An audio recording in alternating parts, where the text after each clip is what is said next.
Well, one of the things that I wanted to talk to students about is I thought maybe your personal history of how you ended up in public relations could be useful in students understanding how flexible they have to be in this era. Because you started out looking at journalism and ultimately ended up in PR. And how did that transition occur? Well, and actually now I'm in an entirely different field. Well, I'm in yes. benefits administration. So what I would love to say to students pursuing a journalism degree is what's important about that degree is it teaches you how to think critically and to communicate.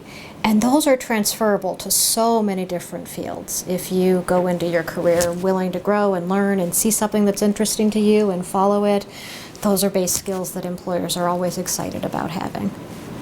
What specific skills? I mean, we need the writing. What is messaging? Messaging in a PR sense is the ability to, when you have a content of information that needs to be sent to different target audiences, to really be able to sit down, look at a complex array and say, for each audience, what is the most critical information for them to have, and then you develop key messages, and then you say, what is the best way to get that information to them? What channels am I going to use to ensure that you get the information that you need to get out, whether you're trying to inform or persuade, what your goals are. It's a process of really making sure that you're able to first understand issues yourself and then put together a plan that's going to help whoever you're trying to help understand a certain body of information, successfully understand it. How do those skills overlap the skills that you get in working in journalism? I think I would say the first big overlap is you need to be able to figure out and understand things yourself first. And the key part of any education process in journalism is understanding how to research, how to look at information critically, how to look at things other people have put together and say, well, that either makes sense or there's a bunch of holes in that, and if so, I need to figure out why. So you first need to come in with the ability to research and to find all the existing information. Then you need the ability to do good interviews and to communicate well with people to find the information that you might not have, and then to be able to look at it all and put it together in a way that is concise, logical, and is going to be particularly written for whatever audience you're trying to help understand it. Because, for instance, at MSU, I might write messages that are going to faculty differently from messages that are going to support staff who work in lawn care areas. And it's really trying to understand how do different populations get their information, and how can I put this information in a way and distribute it in methods that's going to reach who it needs to reach for me to achieve my goal. And sometimes that goal is just to educate and inform. Sometimes it's to persuade. Sometimes it's to warn them about a serious danger or mistake that could happen if they don't absorb this information. When we look at educating people, one of the challenges is journalists look at it, okay, I gather the information, I do the interviews, and then I try to craft engaging copy that's going to educate readers of a variety. Maybe it's for a specialty magazine and I do have a specific audience. How is PR different in the educational model? You know, there's a lot of similarities between journalism and PR in that you have to have the same critical thinking abilities, the same analytical abilities. I think what's often the difference is that you are more likely in PR to be writing with a distinct purpose or a goal or a conclusion you're trying to help people reach, as opposed to in non-editorial writing, journalism, you are looking at writing more without a point of view, depending on the kind of publication that you work for. And that actually can be a mix in PR as well. Sometimes you're just clearly trying to make people understand all their options, and sometimes in PR you are trying to put forth your organization, your trade association, your worldview in a way that others will find persuasive. I do think what also needs to cut across both fields is a sense of integrity and honesty and value for the truth. Because if you're going to be a good PR person, journalism training is a great way for you to get into the field, because you understand that that's the basis of everything. If you are not truthful, you only have one name in your career, whether you're a journalist or a PR person. And so truthfulness, integrity, and the importance of getting facts right is equally important across both journalism and PR. You're in a position where you're working for an organization where I would not imagine that you would run into the same kind of potential conflicts. If you go to work for an activist organization in public relations, some nonprofit that has a specific goal, you really need to make sure you're aligned with their values, don't you? Absolutely. I know in my past career I've had the pleasure of moving around and working in a lot of different settings and industries. And among those were 2 nonprofits. And you really are going to do the job best if you have a passion. You wouldn't want to just take a job in something that you didn't believe in, because it makes it very hard for you to craft passionate messages, and it makes it very hard for you to be as dedicated as you otherwise would be. So in my case, I've worked for both animal welfare organization as well as a substance abuse treatment organization in the past, and it helped me a lot that I have, alignment with my personal values with both of those organizations. Actually, I think labor would be just horrible if you ended up working for an organization you didn't respect. Well, and I'll tell you, I've also had occasion to work in the agency world, and the agency world's a very exciting place to work in terms of you get a really great array of projects, you get to have a lot of variety in what you're doing, but you also have less say, sometimes depending on if you're not the president of the particular agency, you can get assigned an account where they might not particularly match up with your values. And I think most agencies try to do a good job of matching their account execs with people who are going to be good matches, because it's good business sense with the client. But that is one of the things that is true about the agency world. You work for who your client is, and those clients change over time. I did a project with MRG. How did you make what made you decide that PR as opposed to journalism was the path for you? What do you think are the traits within people that would say, you should consider PR because you'd be good at that? Well, and for me, part of it is I have always viewed my career with a little bit of an opportunistic, if an interesting opportunity comes my way, I don't put myself in a box and say, oh, it's not journalism, so I'm not going to try that. And it just so happened that public relations opportunities came my way early on in my career. I think that really the setting that you work PR in has more to do with, if I were going to give advice about this will be a good fit for you or not a good fit for you, because doing public relations in a trade association is very different from doing it at an agency, and very different from doing it in a nonprofit organization. So really it's about knowing yourself and having some sense of what you want your life to be like. And I have always found I've done best if I only pursued jobs that were related to things that I liked, that I believed in, that I thought were a good product.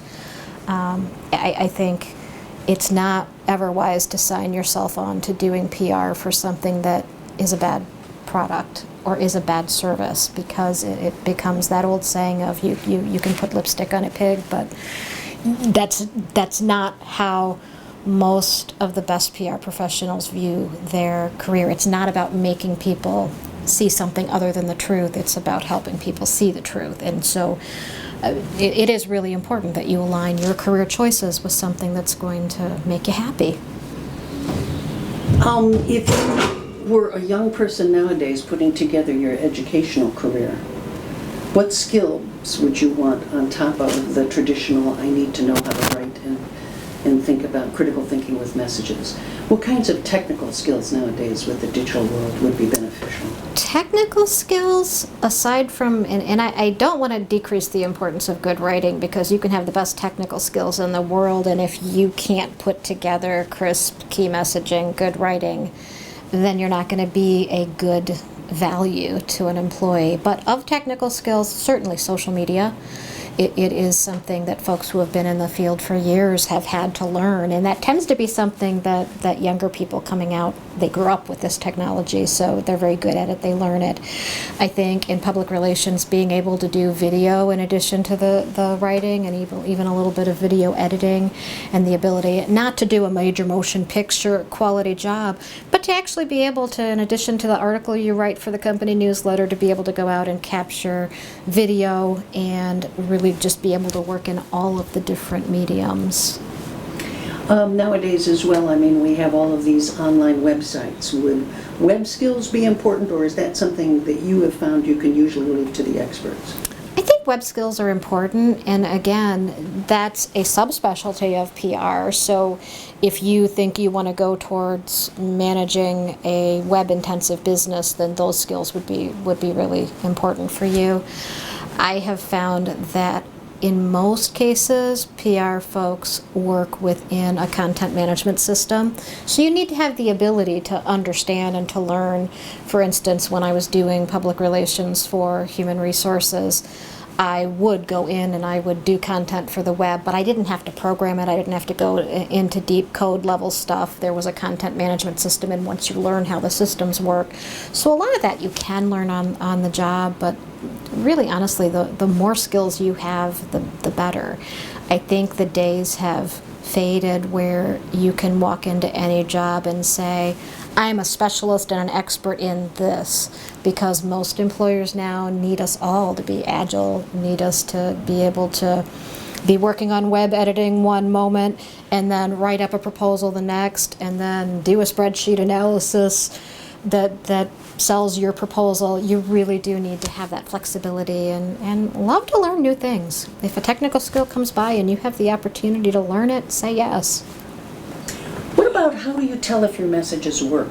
Is there a greater emphasis nowadays on doing the kind of research that shows that messaging is actually effective? A lot of it in the past was just a sort of seat of the pants. We'll make a funny video, Right. we'll do this, and I'm sure it will Right. work. What kind of stats and so forth do you rely on now? You know, I think that, again, varies by the job and the amount of resources. To do the absolute textbook best job, it does take a budget, because your research, you need to be looking at things like pre-surveys and post-surveys, research that tells you this is where my target audience's opinion base was before my campaign, and then following up after your campaign. And did it really make a difference? It might have been the greatest, coolest, funniest video in the world, but if it didn't move people where I needed to move them, it wasn't good money spent for your company to promote it that way. And it is an interesting learning process that sometimes when you do research, what you would have done and what you think might have worked doesn't turn out to be the best approach. Particularly if the audience isn't very similar to you, you should do things like go out and get a focus group and have them test your messages. And that can be as simple and easy as just going out and doing that yourself, or with bigger companies with bigger budgets, it can be a grand scale. Like direct mail companies, they do massive testing of their messages each month with nonprofits before they send them out, and they will test different variations of messages, and they'll cross that with demographics to say, hey, for whatever consulting organization, if this is what your donor database looks like, this is going to be the most effective letter out of our packages of letters for you this month. So I think it is very important, but you have to scale what you can do to what your organization's budget is. We are learning more and more, aren't we, about how people respond? I mean, we're learning about how there are different kinds of casts of mind. Certain audiences Sure. have a different way of looking at the world than others do. So there's more and more behavioral research that really helps inform the field of PR that I think makes it Absolutely. fascinating. And you know, the thing that I think has always impressed me about that kind of research is how, if you have the budget to do it, how deep down you can get in segmenting and really looking at the group of people. The more information you know about who you're communicating with, that then you can begin to use those research to put them in groupings and sometimes develop separate messaging, separate campaigns, so that you are targeting the segments of your audience with whichever type of messaging is going to be most appropriate to them and is going to be most meaningful and most likely to help them either understand what you're trying to get them to understand or motivate them to move. Well, we're also moving into a world of big data, which means that we can combine databases of people and we can say, well, if they eat this and like that and buy this, they might be more responsive to this. And so is that sort of the next phase that PR is going to have to head into, is using more big data? You know, I'm not sure I'd say it's the next phase. It's been that way for a long time with I think the bigger companies that, again, I kind of tie that to budget.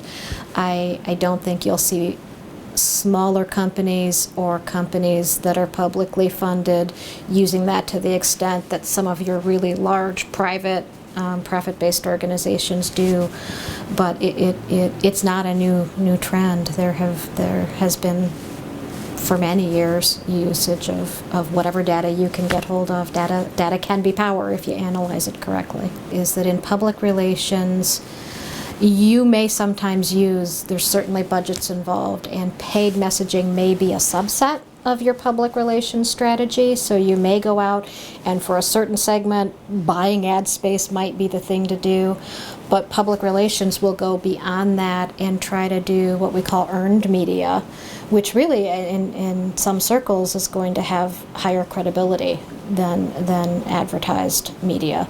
So that's where you're trying to go out and you identify who the influencers are, who the lead opinion holders and makers are, and you try to work with them and attach messaging to them that is going to kind of move them to, whatever your messaging goal is. So advertising is a field in and of itself. It's also a subset in many ways of a good public relations plan may or may not include an advertising component. Now you're working with the defined SU.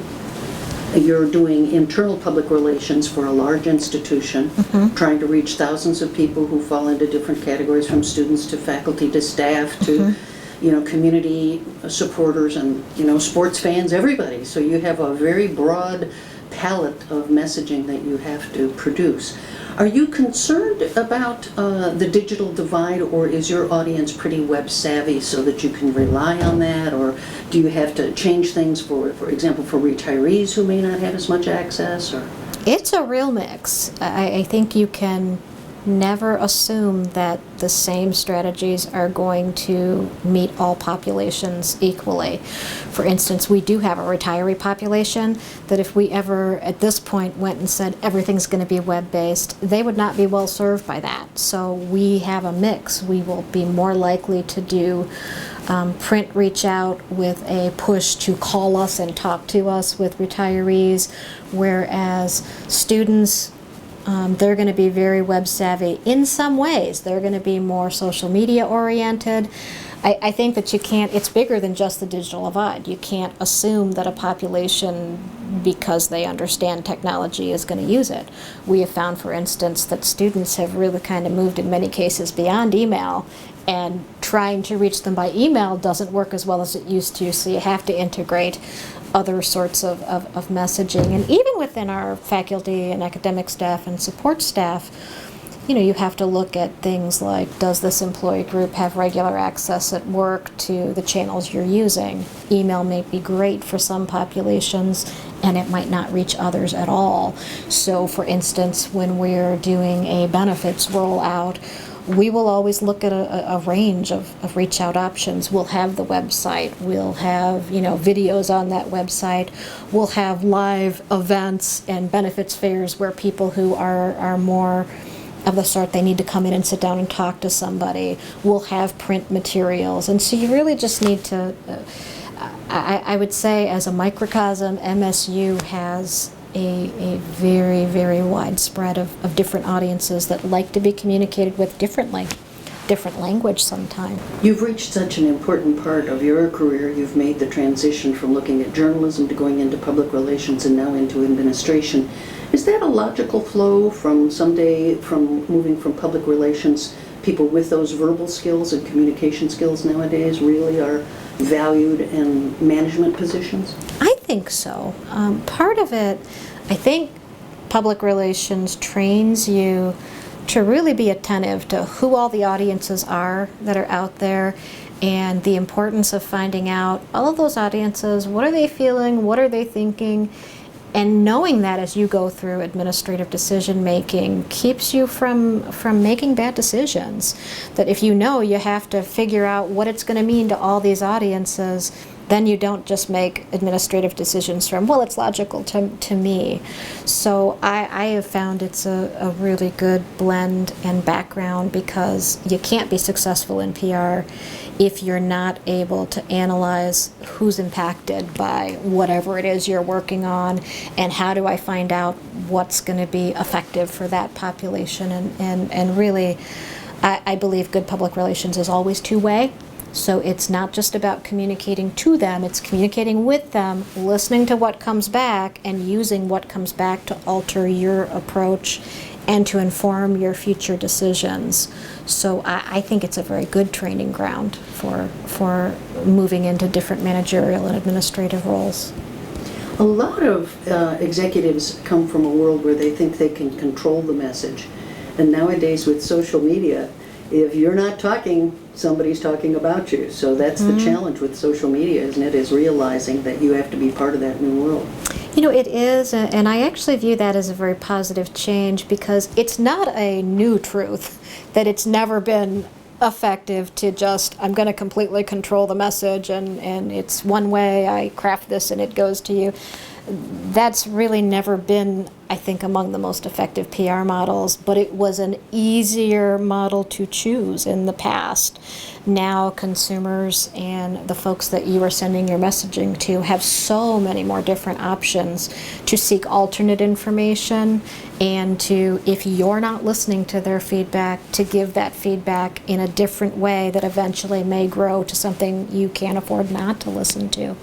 So, I mean, I see that as it's been a natural growth that has encouraged more organizations to approach public relations, I think, in a better way, a more effective way for everybody involved. Now, did you sound so, it's so wonderful to hear you because you have such great advice for everybody, but I think of students out there who are terrified at the thought of going out there and landing that first job, and what if I make a mistake? Have you ever made a mistake and beaten yourself up for it, and how do you deal with the fact that you can't always be perfect in this field? Wow, in any field. You know, I really do believe that old adage that if you never make a mistake, then you're probably not growing, you're probably not learning.